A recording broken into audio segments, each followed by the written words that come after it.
Army की तैयारी कर रहे सभी छात्रों को सनराइज़ करियर एकेडमी में बहुत बहुत स्वागत है।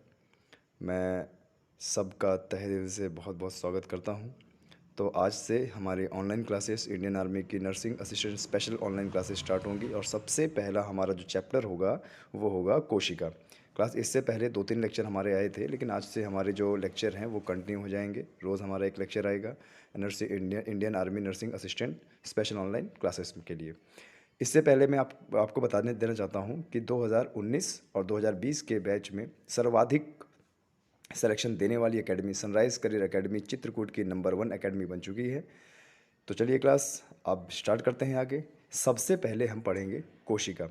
तो क्लास कोशिका को पढ़ने के लिए सबसे पहले हमें ये पता होना चाहिए कि कोशिका है क्या। कोशिका क्लास अगर मैं आपको बताऊं तो देखिए, कोशिका इसको इंग्लिश में बोलते हैं सेल। कोशिका किसी भी जीवन संरचनात्मक की सबसे छोटी इकाई होती है।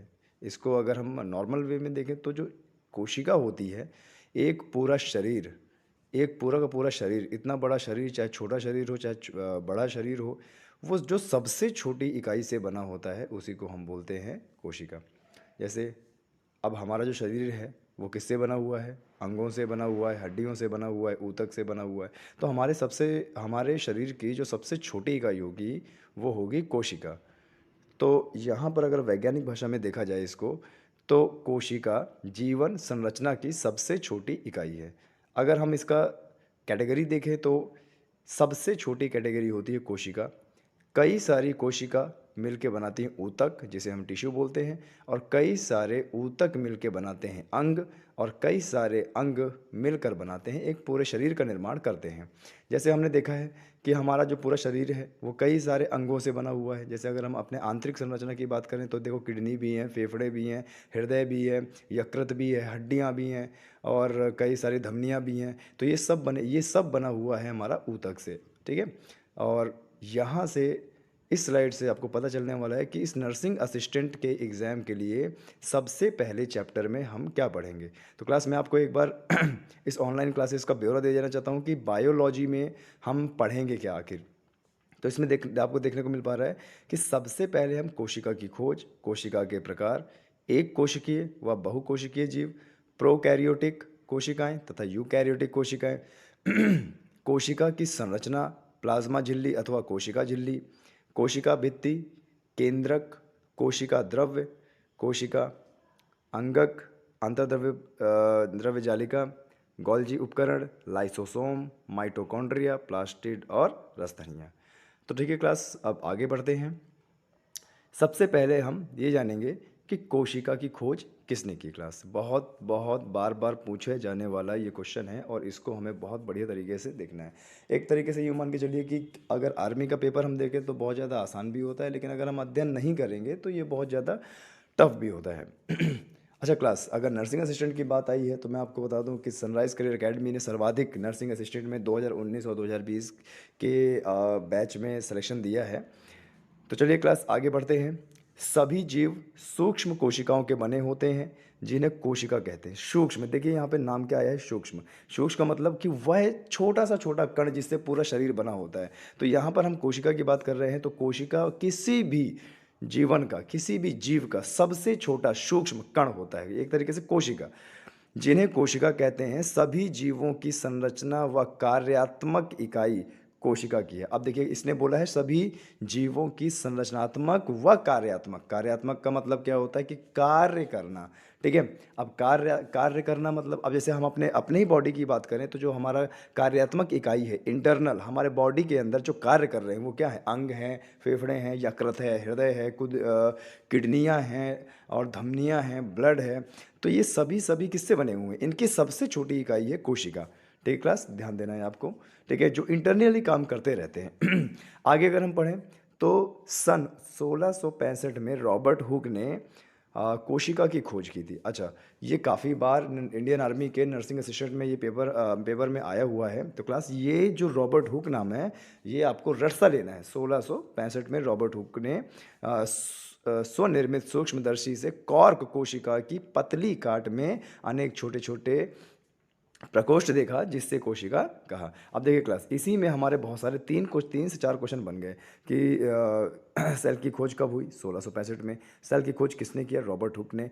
रॉबर्ट हुक ने किसका इस्तेमाल किया? कॉर्क कोशिका। और इसमें से उसने क्या देखा? प्रकोष्ठ देखा। ठीक है, छोटे छोटे प्रकोष्ठ देखे। तो 3 से 4 क्वेश्चन हमारे इसी में बन गए। तो क्लास देखिए, मेरा पढ़ाने का उद्देश्य ये होता है कि जब मैं कभी किसी भी टॉपिक को पढ़ाऊँ तो वो इतना डिटेल होना चाहिए कि उसका उत्तर पूर्व पश्चिम सब हमें पता हो, तभी तो हम एग्ज़ाम को क्लियर कर पाएंगे। चलिए आगे बढ़ते हैं। कोशिका के प्रकार। कोशिका के 2 प्रकार होते हैं, एक एक कोशिकीय और दूसरा बहुकोशिकीय। एक कोशिकीय मतलब वह जीव जिसमें पूरा सब कुछ मिला के सिर्फ एक कोशिका होती है, एक के बाद दूसरी कोशिका नहीं होती, उसे हम बोलते हैं एक कोशिकीय जीव। और अगर हम दूसरी प्रकार की कोशिका की बात करें तो बहुकोशिकीय जीव। बहुकोशिकीय जीव का मतलब कि जिस जीव के अंदर बहुत सारी कोशिकाएं होती हैं वो बहुकोशिकीय जीव में आ गया। जैसे अमीबा, अमीबा की बात करें तो वो एक कोशिकीय जीव है। अगर हम अपनी बात करें, मनुष्य की या जानवर की बात करें तो हम बहुकोशिकीय जीव है, हमारे अंदर बहुत सारी कोशिकाएं होती हैं। लेकिन अगर अमीबा की बात करें तो अमीबा के अंदर सिर्फ एक कोशिका होती है, वो पूरा एक कोशिका का ही बना होता है। तो अगर एक कोशिका में एग्जाम्पल में अगर आपका अमीबा आ जाए तो वो भी सही है आपका। आगे बढ़ते हैं। देखिए क्लास, कोशिका एक कोशिकीय तथा बहुकोशिकीय जीव में अंतर, कि जो एक कोशिकीय होते हैं और बहुकोशिकीय होते हैं उनमें अंतर क्या होता है। तो सबसे पहले इनके लक्षण की बात करें तो देखिए, कोशिका की संख्या, अगर कोशिका की संख्या की बात करें तो एक कोशिकीय में, अब सीधी सी बात है, जब एक कोशिकीय से नाम नहीं पता चल पा रहा है तो इसका मतलब इसमें कितनी कोशिका होगी? एक ही कोशिका होगी। अब बहुकोशिका में नाम से ही पता चल रहा है कि इसमें बहुत सारी कोशिका होंगी, यानी एक से तो ज़्यादा ही होगी, तो बहुकोशिकीय कहलाया। कार्य, अब कार्य क्या होते हैं? एक कोशिका की बात करें तो कोशिका के सभी कार्य एक कोशिका द्वारा किए जाते हैं। अमीबा में भी देख लीजिए, अमीबा के जितने भी कार्य होते हैं वो सिर्फ एक कोशिका के अंदर जितने कोशिकांग होते हैं उन्हीं से होते हैं। बहुकोशिकीय जीव की बात करें तो विभिन्न कोशिकाएं विभिन्न प्रकार के कार्य करती हैं।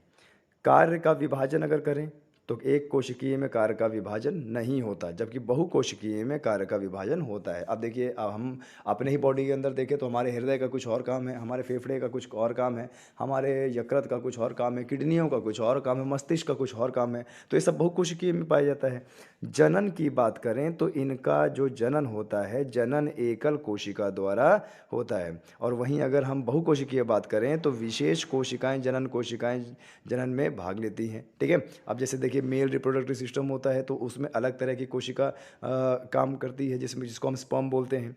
अब आयु की बात करें तो एक कोशिकीय जीव की आयु बहुत कम होती है और बहुकोशिकीय जीव की आयु बहुत ज़्यादा लंबी होती है एक कोशिका की तुलना में।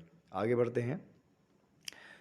कोशिका के आधार पर क्लास, देखिए मैं आपको बता दूं, कोशिका के आधार पर हमारी 2 प्रकार की कोशिका होती हैं। एक होती है प्रोकैरियोटिक कोशिका, एक होती है यूकैरियोटिक कोशिका। ठीक है क्लास, ये समझना है आपको। प्रोकैरियोटिक और यूकैरियोटिक का तो आपको रटना ही रटना है, क्योंकि इसलिए कि अगर हम बात करें आर्मी की तो ये आर्मी में भी आता है, एसएससी जीडी में भी आता है, यूपी पुलिस में भी आता है और यूपी पुलिस एसआई में भी आता है। तो कम से कम प्रोकैरियोटिक कोशिका और यूकैरियोटिक कोशिका में आपको अंतर समझ में आना चाहिए। ओके, देखिए क्लास, सबसे पहले कोशिका का विभाजन 2 पार्ट में हो रखा होता है, जिसका पहला विभाजन है प्रोकैरियोटिक कोशिका और यूकैरियोटिक कोशिका। यूकैरियोटिक के भी आगे अगर हम लेके चलें तो यूकैरियोटिक 2 कोशिका में विभाजित हो जाती है। एक होता है पादप और दूसरा है जंतु। ठीक है क्लास, ऐसे आपको जो है समझना है। ये चीज़ हुआ क्लास। उसके बाद जरा देखिए, इनमें अंतर देख लेते हैं। अंतर क्या है? प्रोकैरियोटिक कोशिका और यूकैरियोटिक कोशिका आकार में बहुत छोटे होते हैं। जो प्रोकैरियोटिक कोशिका होती है वो आकार में बहुत छोटी होती है, और जहां हम बात करें यूकैरियोटिक कोशिका की, ये आकार में बड़ी होती है। दूसरा अंतर देख लेते हैं। कोशिका का केंद्रीय भाग न्यूक्लियर झिल्ली से नहीं ढका होता, और अगर यूकैरियोटिक की बात करें तो यहाँ पर केंद्रीय भाग न्यूक्लियर झिल्ली से ढका होता है। प्रोकैरियोटिक में बात करें तो इसमें केंद्रक अनुपस्थित होता है, केंद्रिका और केंद्रक इसमें नहीं होते हैं। जबकि अगर यूकैरियोटिक की बात करें तो इसमें केंद्र उपस्थित होता है और केंद्र के अंदर केंद्रिका भी होता है, जैसे न्यूक्लियोलस बोलते हैं क्लास इंग्लिश में। झिल्ली द्वारा घिरे अंग अनुपस्थित होते हैं। झिल्ली जो एक मेम्ब्रेन जैसा काम करता है, और वहीं यूकैरियोटिक में बात करें तो अंगक झिल्ली द्वारा घिरे होते हैं। अगला, प्रोकैरियोटिक की बात करें तो कोशिका विभाजन विखंडन या कोशिका विभाजन द्वारा होता है, ठीक है। और अगर यूकैरियोटिक की बात करें तो यूकैरियोटिक में कोशिका विभाजन माइटोसिस या मियोसिस द्वारा होता है। देखिए, कोशिका विभाजन के दो प्रोसेस बहुत पूछा जाता है एग्जाम में, एक मायोसिस और मियोसिस और एक मिटोसिस। आगे बढ़ते हैं क्लास। देखिए, ये हमारी एकेडमी का डायग्राम है जो हमने बनाया था क्लास में बच्चों को समझाते टाइम। देखिए क्लास, ये हमारी कोशिका है पहला प्रोकैरियोटिक में। अब प्रोकैरियोटिक में आप देखेंगे तो इसमें ये पूंछ जैसा स्ट्रक्चर है जिसको हम बोलते हैं फ्लैजला, और इसमें देखें तो ये कैप्सूल जैसा बना होता है। तो ये एक पहचानने का तरीका तो हमारा यहीं से होगा कि अगर कोई भी ऐसा जीव है जिसके पूंछ है तो वो प्रोकैरियोटिक में आ रहा है, ठीक है। और इसके बाद इसमें देखें कि इसमें जो है ये पूरा जो है कैप्सूल बना हुआ है, कैप्सूल जैसे, जैसे कैप्सूल दवा नहीं होती। उसके बाद जरा देखिए इसमें कई सारे चित्ती चित्ती जैसे आपको दिख रहे होंगे, ये तो इसको बोलते हैं क्लास साइटोप्लाज्म। साइटोप्लाज्म एक लिक्विड द्रव्य होता है जो कोशिका के अंदर भरा होता है। फिर देखिए इसमें जो छोटे छोटे गोले जैसे हैं ये राइबोसोम्स हैं। इसमें आपको प्लास्मिड देखने को मिल जाएगा, प्लाज्मा भित्ति देखने को मिल जाएगा, कोशिका भित्ति देखने को मिल जाएगा, बाहर का जो हिस्सा है जिसको हम बोलेंगे कैप्सूल, और एक अंदर वायर जैसा स्ट्रक्चर मिलेगा जिसको हम बोलते हैं डीएनए। और क्लास इसके ये जो हमारा कैप्सूल है, कैप्सूल के बाहर आपको ये हेयर लाइक स्ट्रक्चर देखने को मिल जाएगा। जो ये हेयर लाइक स्ट्रक्चर है इसको बोलते हैं क्लास पाइलस। अब आते हैं क्लास अगले में। तो देखिए, ये बहुत डिटेल डायग्राम है यूकैरियोटिक कोशिका का। ये देखिए दूसरा विभाजन यूकैरियोटिक कोशिका। अब जरा इसमें हम देख पा रहे हैं कि ये जो स्ट्रक्चर है, ये स्ट्रक्चर बहुत ही ज़्यादा थोड़ा सा कॉम्प्लेक्स लग रहा है हमारे जो प्रोकैरियोटिक से। तो इसमें हम देखें क्लास, सबसे पहले देखिए कि इसकी अगर सेल वॉल की बात करें, भित्ति की बात करें, तो देखिए इसमें कोशिका भित्ति है। कोशिका भित्ति के होने के बाद ये प्लाज्मा भित्ति से भी घिरा हुआ है, और इसके अंदर कई सारे कोशिकांग हैं जो हमारे प्रोकैरियोटिक में नहीं आते। तो सबसे पहले जैसे देखिए क्लोरोप्लास्ट हो गया, एंडोप्लाज्मिक रेक्टिकुलम हो गया, साइटोप्लाज्मा हो गया, माइटोकॉन्ड्रिया। क्लास माइटोकॉन्ड्रिया कई बार एग्जाम में पूछा गया है कि माइटोकॉन्ड्रिया की कोशिका का पावर हाउस कौन होता है, तो हमारा आंसर होगा कोशिका। देखिए प्लाज्मा भित्ति, तारकाय। अब ये जो तारक जैसा दिख रहा है, तारकाय है, ये कोशिका विभाजन में मदद करता है। आगे देखिए कोशिका भित्ति, राइबोसोम्स। अब देखिए इसमें न्यूक्लियस भी है जिसको हम नाभिक बोलते हैं, और उसी के अंदर है हमारा केंद्रक। अच्छा, इसी केंद्रक के बारे में हमने पीछे देखा था कि प्रोकैरियोटिक में केंद्रक नहीं होता। उसके बाद देखिए इतना बड़ा जगह जैसा दिख रहा है ये, तो इसी को हम क्या बोलेंगे, रिक्तिका। और ये जो छोटा सा होल जैसा दिख रहा है इसको हम बोलेंगे लाइसोसोम। और गोल्जी उपकरण, या फिर इसको बोल सकते हैं गोल्जी काय। ठीक है क्लास, ये एक तरीके से डायग्राम है, ये डिटेल डायग्राम आप बनाइएगा। अभी हमारा कोशिका का ख़त्म नहीं हुआ, ये हमारा पार्ट 1 था क्लास। और इसी के साथ मेरे चैनल में लगे रहिए, सब्सक्राइब कीजिए, लाइक कीजिए। आपको यूं ही रोज़ वीडियोस आर्मी नर्सिंग असिस्टेंट के मिलते जाएंगे क्लास। और सनराइज़ करियर एकेडमी चित्रकूट करवी उत्तर प्रदेश में है। जिन स्टूडेंट को इस एकेडमी में डिफेंस की तैयारी करनी है वह यहाँ पर आ सकते हैं, तैयारी कर सकते हैं। एकेडमी में रहने की सुविधा और ग्राउंड की सुविधा सब उपलब्ध है। तो thank you very much class.